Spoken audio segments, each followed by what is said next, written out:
Muito bom dia, graça e a paz, amém? Hoje o culto tem um monte de elemento, né, gente? É lindo, né? Os meninos do louvor, eu falei para eles assim, vocês cuidado, tem muita coisa para acontecer. Você viu que eles queriam louvar mais e pararam, né? Vocês perceberam, né? Irmãos, hoje o culto das 8h30 foi um outro culto diferente do que está sendo esse. Eu te convido depois, busca lá no YouTube, Batista Manaim, e assista. Camila pregou muito bem hoje. Eu falei para ela, Camila, repete pregação, eu guardo essa, eu prego outro dia. Ela falou, não, é você mesmo, varão. Então vamos lá. Abram suas Bíblias no livro de Jó, lá no finzinho, Jó 42, verso 2.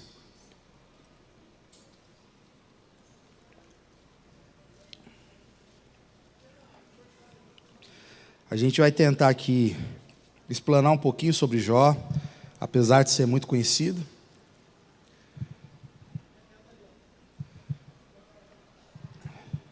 Vamos lá. Jó 42, 2, a palavra do Senhor diz assim: sei que podes fazer todas as coisas e ninguém pode frustrar os teus planos. Ou, nas versões mais conhecidas, bem sei que tudo pode, e nenhum dos seus planos podem ser frustrados. É uma alegria imensa estar aqui hoje, ainda mais celebrando assim, um culto de batismo, Santa Ceia. Na verdade é um presente poder estar aqui ministrando a palavra do Senhor. Abre o seu coração, irmão, e permita que o Espírito Santo de Deus ministre o seu coração. Enquanto a gente prega aqui, faça uma retrospectiva do presente estado da sua alma e permita que o Senhor vá construindo esse caminho de conhecimento de quem Ele é e quem é você nele. O tema da mensagem de hoje é o caráter espiritual de Jó. O caráter espiritual de Jó, grave isso. Eu sei que muitos de nós já conhecemos essa história, bem como o sofrimento de Jó, e também como esse homem permaneceu diante de Deus. E essa é a questão aqui, como esse homem permaneceu diante de Deus. Talvez assim não seja uma novidade para você essa história, mas eu tenho certeza e eu creio que o Senhor Ele irá revirar o nosso interior hoje, com essa mensagem. Assim como Ele fez aqui mesmo, está escrito aqui em Jó 9:5, que Ele pega as montanhas e praticamente vira elas de cabeça para baixo sem que elas o percebam. Que o nosso interior seja assim hoje. Que talvez possa parecer que nada está acontecendo, mas aqui dentro, no invisível, o Senhor está construindo uma nova vida para mim e para você. Essa é a minha oração. Que o Senhor cause mesmo um verdadeiro abalo interior em nós, irmãos. Precisamos desse abalo interior, é ou não é? O ano está acabando e se a gente parar para analisar algumas coisas, parece que não aconteceu nada, né? Ou se aconteceu, somente coisa ruim. Então que o Senhor cause esse abalo hoje na gente, em nome de Jesus. Irmãos, o livro de Jó é um livro poético, é um livro muito antigo, e tem assim, como que a gente sabe que é um livro muito antigo? Pela narrativa dele, por mencionar alguns povos que viveram lá atrás, lá em tempo dos patriarcas, Abraão e tudo mais. Por isso que ele é um livro muito antigo, mas ele tem assim uma série de dificuldades de interpretação, de datas e de temas teológicos mesmo. Mas, para que a gente entenda até o cenário da conversa aqui, ele é um cenário que aponta para o céu, onde anjos se ajuntam ali perante Deus, e isso vai ali do capítulo 1, verso 6, até o capítulo 2, verso 10, tem essa conversa ali nos céus com os anjos, e Satanás chega ali no meio dessa conversa, e a gente sabe um pouquinho dessa história, mas uma coisa eu queria deixar claro aqui, e isso é certo, é a crise humana e o controle total e absoluto de Deus. É isso que a gente vai encontrar aqui no livro de Jó. O tamanho da crise humana e o tamanho do poder e controle do nosso Deus. Nós estamos aqui, irmãos, diante de um dos relatos mais intensos da crise humana. Que os nossos olhos, então, eles se abram para isso. para a gente entender os tesouros escondidos que Deus nos concede no meio do sofrimento. Às vezes as pessoas acham que sofrimento é apenas punição, mas muitas vezes a gente vai ver aqui que há um tesouro escondido de Deus que Ele concede no meio do sofrimento. A declaração que Jó faz é: bem sei que os seus planos não podem ser frustrados. Irmãos, a gente tem vivido uma sociedade em que a frustração, ela não é vista com bons olhos, é ou não é? A frustração, ela tem sido motivo de terapia entre jovens, adultos e até crianças. A frustração, ela não tem sido vista com bons olhos no meio da nossa sociedade. Lembro eu que, enquanto estava dando aula uma vez, eu tive que aplicar lá os exercícios e tudo mais, e aí um aluno, ele acertou assim 10% de 100, né? E a gente então está acostumado que está correto, você vai ticando que está correto, que está errado, você bota xizinho, né? É assim, gente, sempre foi assim, né? E aí eu fiz isso. Para que eu fiz isso? Quando aquele menino viu os montes de X lá, ele surtou. Por que está com X? Eu falei: uai, porque você errou. Não. Você tem que me mostrar. Ele falou: você tem que me mostrar para eu corrigir e você me dá certo. Eu falei: mas o certo é para mim, não é para você. Foi eu que te mostrei. E esse menino deu um problema nisso, porque ele falou: você está manchando a minha história. Eu falei: o quê? Não é possível um trem desse? Que história, que mancha. Você só errou, filho. Estude mais um pouco, preste atenção, vai melhorar esse trem. Se eu não apontar onde está o erro, como é que você vai? A frustração não tem sido bem vista, assim, como é que é, gente? Com bons olhos na nossa sociedade. Vivemos uma sociedade que não sabe o significado de perder. Vivemos em uma sociedade que não sabe o valor da derrota, não sabe o valor do sofrimento. Tem gente que não consegue falar sério quando o assunto é sofrimento, ou não é? Tem gente que quando o assunto é sofrimento, não consegue nem conversar. Uns brincam, né? Criam piadas no meio daquele assunto para não sei, fuga, eu não sei como te explicar isso, mas isso é verdade. Dependendo do local onde a gente está, se é uma reunião familiar, se é um encontro familiar, e está tendo essa questão toda, uma conversa dura sobre sofrimento, tem gente que sai arrumando a casa, sai andando, arrumando a casa, só para não ficar perto, porque não consegue lidar com esse assunto. Alguns sabem lidar com esse assunto do sofrimento, mas só com o sofrimento dos outros. Isso é bom também, porque tem bons conselhos, boas ideias, tem até colo, e isso é muito bom. Mas a gente vive numa sociedade que exige de nós respostas e significados para tudo. É ou não é? Respostas e significado para tudo. Certa vez eu conheci um jovem que, para ele, tudo tinha que fazer sentido. Tudo tinha que fazer sentido. Se não fizesse sentido, ele não concordava, ele não fazia. Ele não executava. E aquilo me preocupou muito, porque aquilo é para a vida toda. E às vezes a gente vai ver que na vida vai ter coisas que não vai fazer sentido algum mesmo. Talvez chegue até o ponto de não ter resposta para aquilo que está acontecendo. Mas uma coisa é certa, irmãos. Quando a gente olha essa terrível situação de Jó aqui, essa história, eu fico refletindo assim, como que fica a nossa relação com Deus em meio às complexidades da vida. Como que fica a nossa relação com Deus em meio a todas essas coisas complexas que a vida gera dia após dia na nossa rotina? Diante disso eu fico me perguntando como que é que temos construído nossa relação com Deus. Como temos construído isso? Quais são as bases do nosso relacionamento com Deus? Será que o nosso relacionamento com Deus, ele é pautado no que Ele pode nos dar? Será que o nosso relacionamento com Deus, ele é pautado nisso? Numa vida com bastante recursos, ou até mesmo ausência de dores?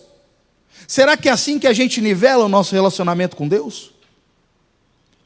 A primeira coisa que a gente precisa entender aqui nessa história, nesse dia, neste momento, é que Jó era convertido, irmão. Jó era crente. Jó era crente, era um homem convertido. E por que a gente tem essa certeza? Porque quem fala dele é o próprio Deus. É o próprio Deus que está falando de Jó. Ele é apresentado e confirmado para nós como um homem sendo íntegro, como um homem reto, aquele que é temente a Deus e que se desvia do mal. Jó estava no alvo de Deus, igreja. Jó estava no radar de Deus. Os olhos do Senhor estavam sobre a vida de Jó. Jó estava no alvo de Deus e não no alvo de Satanás. É Deus quem confirma o caráter de Jó. Deus escolheu entre todos os habitantes para chamar a atenção do inimigo Satanás, dizendo: está vendo meu servo Jó? Você reparou, você observou o meu servo Jó? Ele é reto, ele é íntegro, ele é temente a Deus e ainda se desvia do mal.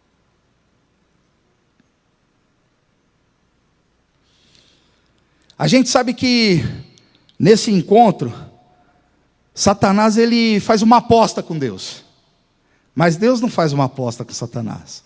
Ele só permite que a glória e o propósito dele seriam revelados. E esse propósito e essa glória foram revelados e chegou até nós. Deus não fez aposta com Satanás, mas Satanás fez aposta sobre a vida de Jó. E eu tenho certeza que essa mania dele não parou. E ele continua fazendo aposta com a minha vida e com a sua. Jó era crente, irmãos. O próprio Deus chama Jó de servo. Oh Deus! O próprio Deus chama Jó de servo.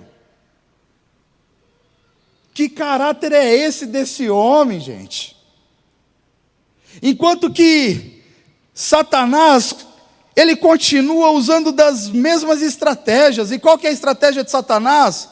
Colocar dúvida nos corações. E foi isso que ele quis fazer aqui. Deus fala: está vendo? Reparou no meu servo Jó? E isso que Satanás faz é antigo. Ele fez isso lá no jardim, lá no Éden, foi ou não foi? Colocando dúvida. Foi assim que ele quis fazer com Jesus no deserto, fazendo o quê? Colocando dúvida. O Senhor Jesus ele é batizado ali, uma voz do céu fala: este é meu filho amado em quem me comprazo. E aí Jesus ele vai imediatamente para o deserto e está lá Satanás: se és filho de Deus, transforma essa pedra em pão. Querendo colocar dúvida. É a mesma coisa, a estratégia dele é a mesma. Mas veja só comigo, lá no capítulo 1, no verso 8 e 9. É Deus falando: veja meu servo Jó, ele é reto, ele é íntegro, ele teme a Deus e se afasta do mal. Mas olha só o que Satanás faz, ele responde. Ele fala assim: é verdade. Olha isso. O pai da mentira, ele fala: é verdade. Perceba que ele não nega, mas ele quer inserir dúvida. O que ele faz? Ele fala assim: é verdade, mas ele tem bons motivos para isso. Ele tem bons motivos para temer você, ele tem bons motivos para temer a Deus.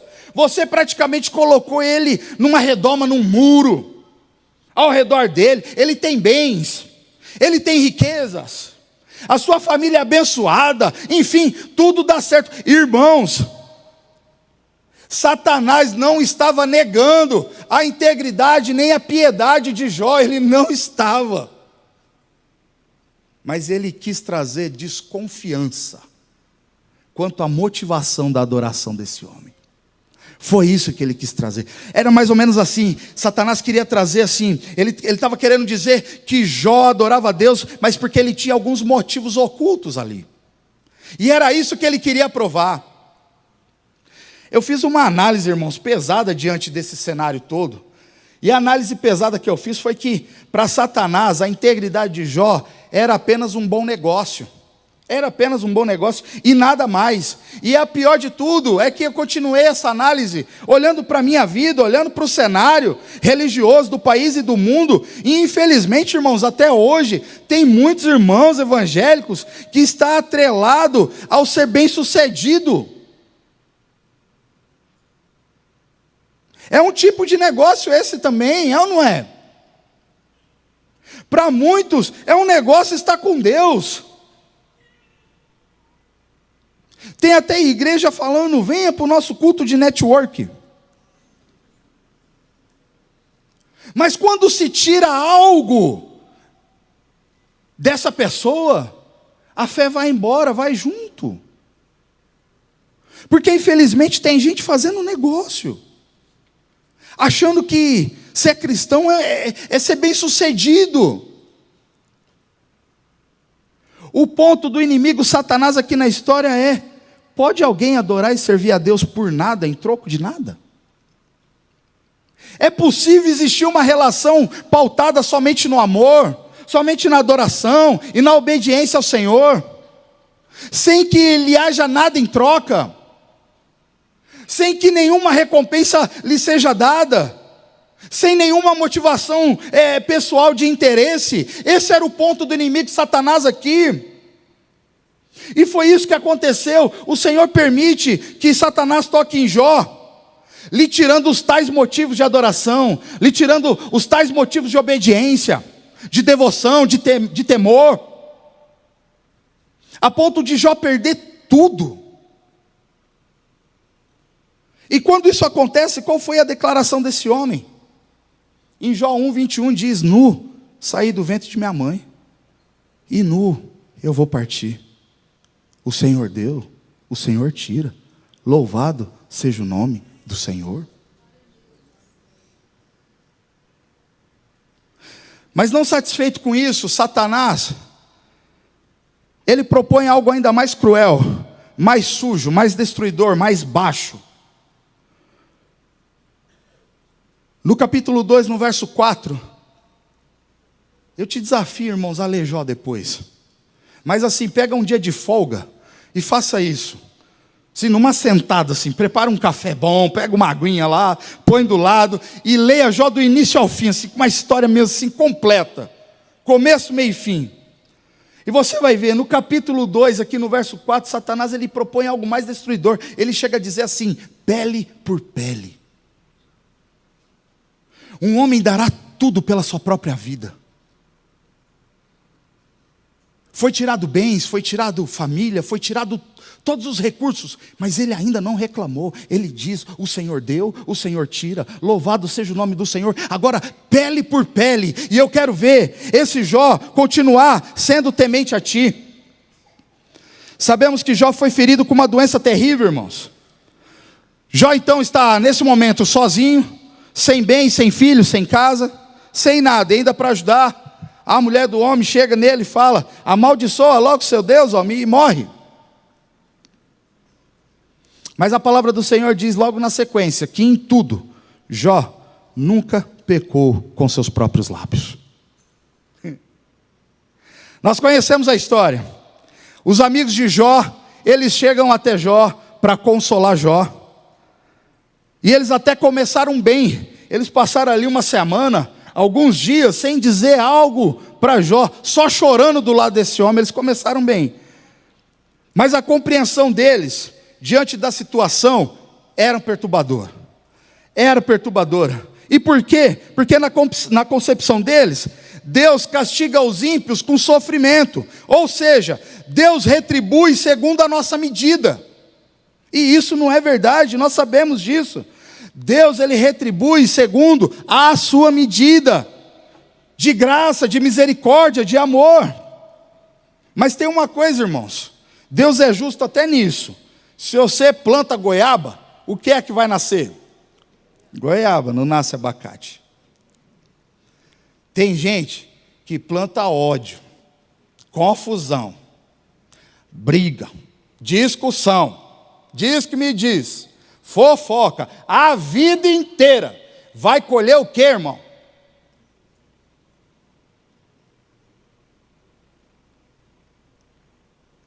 Mas Deus não castiga os ímpios com sofrimento segundo as suas medidas.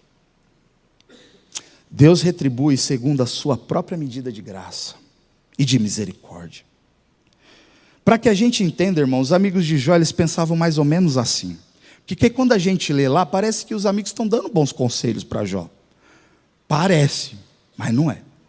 Sabe por quê? Porque eles estão falando mais ou menos assim: ó, se Jó for fiel, então ele será abençoado. Aí eles dizem mais ou menos assim: mas se ele então não for abençoado, é prova que ele é infiel. Então, se Jó for infiel, ele será castigado. A conclusão deles é mais ou menos essa. É isso que eles chegam, é nessa conclusão. Eles falam: então, se você é infiel, Jó, você está sendo castigado mesmo. Ué. Você está chorando por quê? É mais ou menos isso.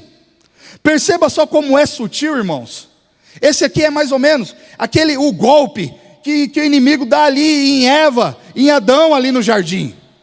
Ó, se você comer, você será. Qual que foi o mandamento? Aí Eva responde: a gente pode comer de toda árvore, menos 10. A serpente. É certo que vocês não vão morrer. Mas se você comer, vão lhe abrir os olhos. Vão lhe abrir os olhos. É muito sutil, irmãos.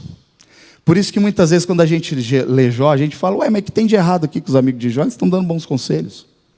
Não, eles não estão. Irmãos, Jó foi trilhando um caminho de conhecimento de si próprio e de quem era Deus. E essa é uma frase que eu gostaria que você gravasse. Precisamos ter o caráter espiritual de Jó, irmãos. Perceba que toda a estrutura de fé era o objetivo a ser tocado. Para saber como que Jó reagiria. Será que Jó continuaria sendo temente a Deus? O objetivo era abalar toda a estrutura de fé deste homem. Só que para abalar toda a estrutura de fé deste homem, toda a estrutura física de Jó foi submetida a terror. Toda a estrutura espiritual de Jó, toda a estrutura de fé de Jó, ela precisava ser abalada. Mas para isso o físico de Jó foi mexido. Você está entendendo isso, irmão? Tudo estava bem e de repente tudo começou a ficar mal, muito mal. Ele perde tudo, bens, família, esposa. A esposa pede para ele amaldiçoar Deus. Mas no meio disso tudo, quando você estiver lendo Jó, você vai ver que ele faz uma das mais lindas declarações de fé ao longo de toda essa jornada. No meio das suas indagações, no meio da tristeza, no meio da crise humana, Jó ele faz uma das mais lindas declarações, onde o caráter deste homem foi exposto ali, e chegou a ser exposto para nós. O caráter de Jó vem para fora, irmãos. Quando você lê em Jó 19, 25, 27, diz: quanto a mim, sei que o meu Redentor vive, e que um dia, por fim, ele se levantará sobre a terra. E depois que o meu corpo tivesse decomposto, ainda assim, em meu corpo, verei a Deus. Eu o verei por mim mesmo. Sim, o verei com meus próprios olhos. E ele conclui: o meu coração anseia por esse dia. Que declaração linda, irmãos. Eu fico pensando, quem está numa festa faz uma declaração dessa?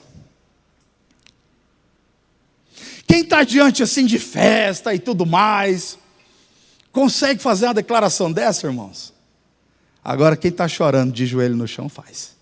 Faz. Eu penso, irmãos, que depois de perder tudo, qualquer um de nós se irritaria. É ou não é? Qualquer um de nós se lamentaria, ou não? Ou pelo menos perguntaria, com o coração cheio de raiva: por que Deus?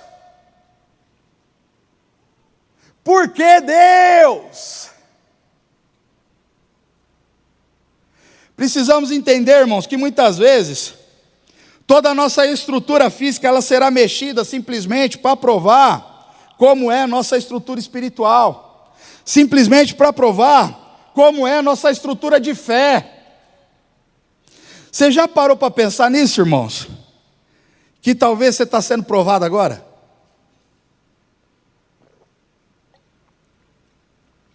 Talvez você esteja aí pensando, 30 anos minha vida não vai para frente. Você já parou para pensar que talvez toda a sua estrutura física está sendo mexida simplesmente para provar como está a sua estrutura espiritual, a sua estrutura de fé?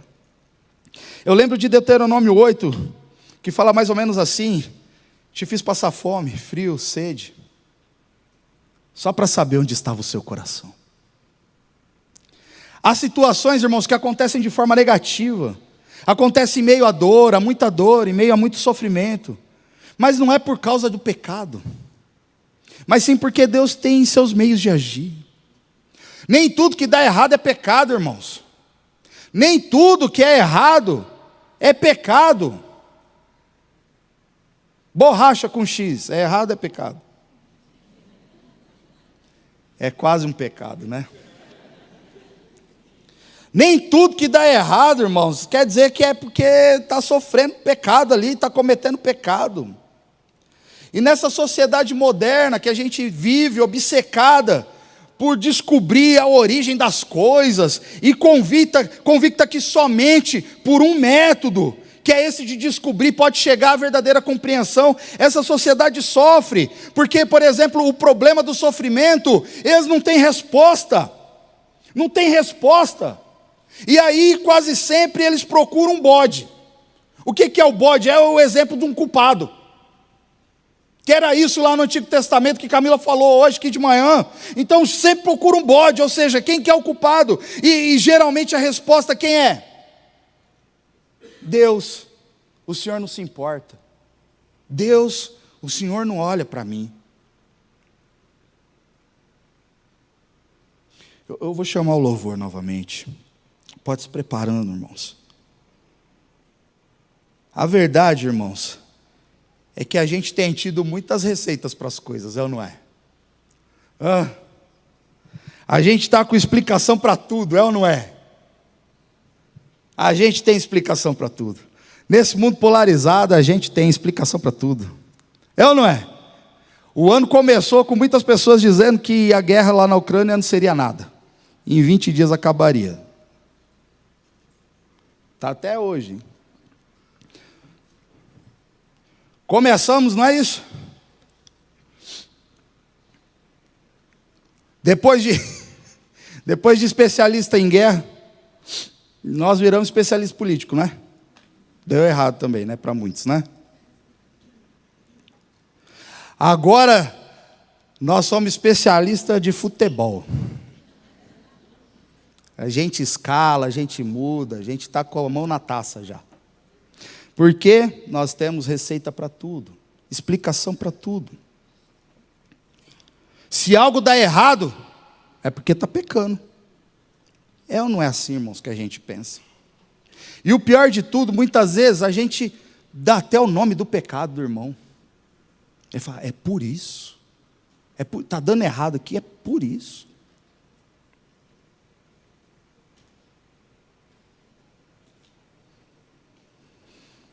Nós não nos alegramos mais, irmãos, com o sucesso dos outros.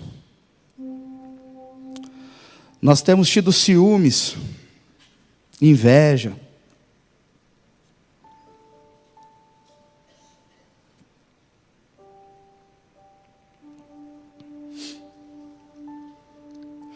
Qual tem sido nossa motivação, irmãos, na busca por Deus?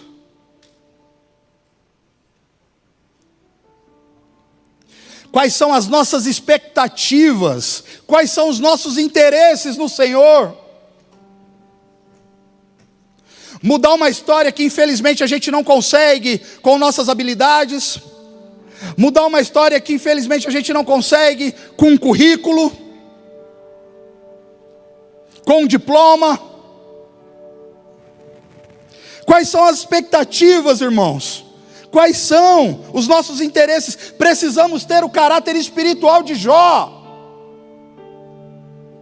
que tinha tudo, de repente não tinha mais nada, foi uma avalanche. Chega um servo e diz, olha, lá na casa do seu filho aconteceu um vendaval e destruiu tudo, morreu seus filhos e filhas e servos e servas, eu sobrevivi para te contar. E aí de repente chega outro, olha os seus gados, vieram um povo lá, mataram tudo, roubaram tudo, acabaram com tudo, só sobrou eu aqui para vir te contar.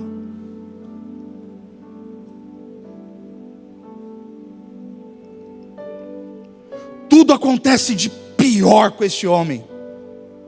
E aí ele diz: nu eu vim, nu eu volto. O Senhor Deus deu, o Senhor Deus tira. Louvado seja o nome do Senhor. Que declaração é essa? Aleluia!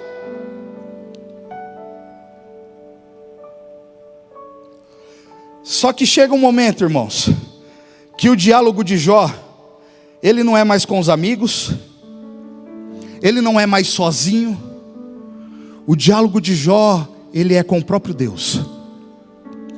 Veja comigo, no capítulo 38, olha só isso. Então, do meio de um redemoinho, o Senhor respondeu a Jó: quem é esse que questiona a minha sabedoria com palavras tão ignorantes? Prepare-se como um guerreiro, pois lhe farei algumas perguntas, e você me responderá. Onde você estava quando eu lancei os alicerces do mundo? Diga-me se sabe quanto. Quem definiu as dimensões e estendeu a linha de medir? No 8, quem estabeleceu os limites do mar, quando do ventre ele brotou?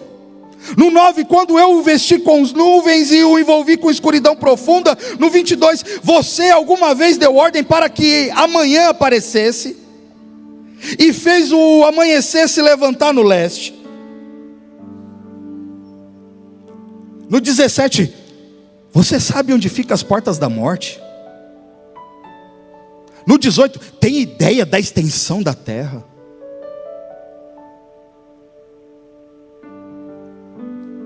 Jó, você sabe de onde veio a luz? Jó, você é capaz de colocar cada coisa em seu lugar? No 24, Jó, você sabe onde os relâmpagos se dividem? Quem abriu um canal para as chuvas? Quem envia a chuva para saciar a terra seca e faz brotar capim novo?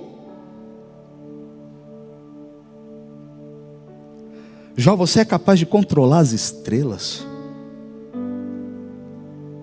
Você pode fazer elas aparecerem no tempo exato.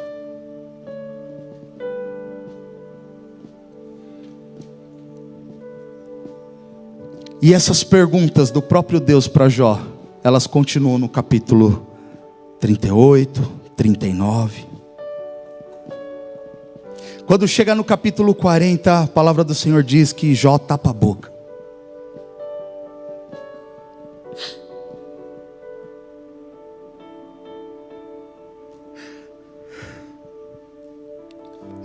Jó diz: eu não sou nada, como poderei encontrar essas respostas? E tapa a boca.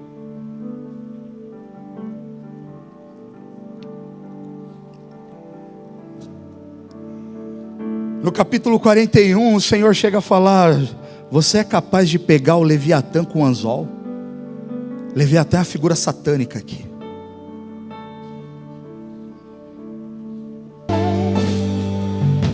Temos criado muitos métodos, irmãos. Temos criado muitas maneiras, na tentativa de amenizar as dores, na tentativa de amenizar o sofrimento, na tentativa de amenizar os traumas. Nós temos feito isso.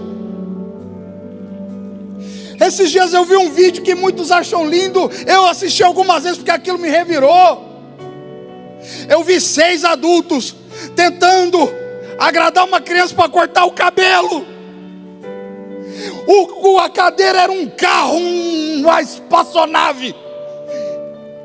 E um brincava, e outro, e essa criança, eu não sei qual que é o contexto, mas ela simplesmente não queria cortar o cabelo. E 6 adultos tentando de todas as formas não criar um trauma, porque ela precisa cortar o cabelo. Desculpa, irmãos, isso não cabe no meu entendimento. Temos criado métodos, respostas para tudo.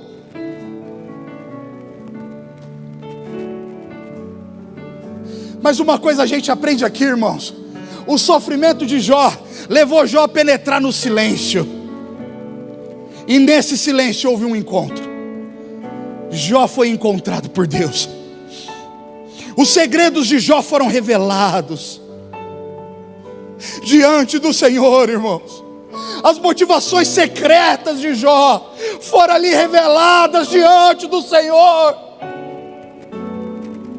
E por fim, seu amor e seu afeto a Deus também foi revelado. E o resultado foi, sim, eles eram puros e desinteressados. Jó simplesmente amava a Deus. Jó simplesmente temia a Deus. Jó simplesmente gostava da presença de Deus. E lá no capítulo 40, no verso 3 e 5, Jó admite então a sua ignorância e ele se cala. Depois Jó ele confessa lá no capítulo 42. Sei que podes fazer todas as coisas e ninguém pode frustrar os teus planos. Perguntaste, quem é esse que com tanta ignorância questiona a minha sabedoria? E Jó responde, sou eu. Eu falei de coisas que não entendia, coisas maravilhosas demais que eu não conhecia. E o Senhor disseste, ouça, e eu lhe falarei. Eu vou fazer algumas perguntas e você me responderá. Então só que no final Jó consegue responder o Senhor. E a resposta de Jó é, antes eu só te conhecia de ouvir falar, agora eu te vi com os meus próprios olhos. Agora eu te vi com os meus próprios olhos. Talvez o seu tempo de dor e de sofrimento não é porque tudo está dando errado, não. Mas o Senhor talvez esteja mexendo na sua estrutura física, para que a sua estrutura espiritual, ela viva para sempre. Ela se renova. Talvez hoje seja um dia de encontro, irmão. Vai se colocando em pé em nome de Jesus. Já vai segurando aí seu cálice. Talvez hoje seja um dia de encontro, irmãos. Talvez hoje o Senhor está falando assim para você. Onde você estava quando a falência da sua empresa já tinha sido decretada e foi solucionada? Onde você estava? Talvez o Senhor esteja falando assim para você. Onde você estava quando tudo para dar errado do nascimento do seu filho? Você não tinha recursos, você morava de favor. Onde você estava quando tudo estava para dar errado, mas deu certo? Onde você estava? Onde você estava quando aquele acidente parecia ser fatal,